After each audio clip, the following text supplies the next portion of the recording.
it's still a significant discovery. And let's talk about shear the gear and talk about microstructure development, classification and microstructure evolution in sintering. For solid-state sintering, that's one major category, which means everything remains as solid. In comparison, we would also have so-called liquid phase sintering. So in this case, at least some part within the system is liquid, but it's not completely all liquid. Otherwise, it would be called casting, not sintering. You see what I mean? If everything is liquid, that's casting, not sintering. Liquid phase sintering is still your majority of your material is still solid, but there are liquid phase that helps the mass transport process, help lowering the sintering temperature. Okay, so both are common. Okay, liquid phase sintering occurs for those systems that are difficult to sinter by solid-state sintering. Okay, microstructure evolution that can happen in sintering. The first one people call densification, which I show something like this. Before the sintering happens, we have individual separated particles, and after sintering, the particles probably change shape, but then they come together. There's not much porosity. That's the ideal situation. Ideal situation.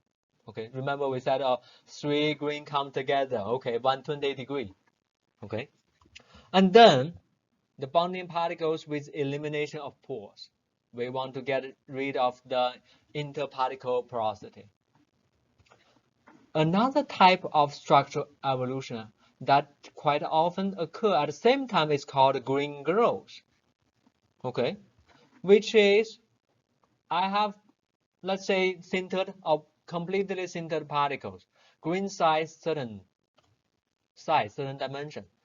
If you hold for a little bit longer, the greens become larger. That's people call green growth, which is very, very common, especially if you achieve near full densification or full densification. Beyond that, the particles will grow a lot until it reaches very, very large. Okay, bonded particles grow in size. A third one people call coarsening, which is initially we have individual separated small particles.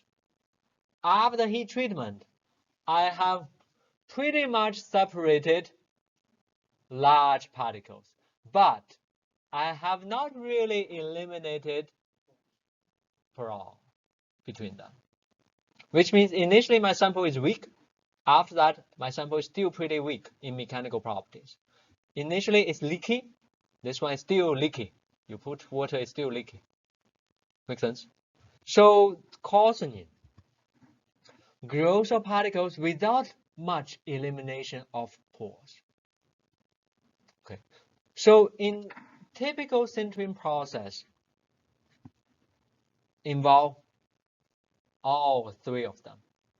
Which is the one that you ideally want? Yeah, only densification. Elimination of pores without much green growth.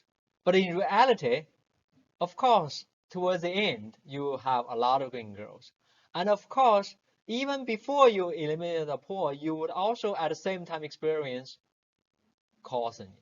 So become a tricky game that you try to promote as much as pore elimination while limit coarsening.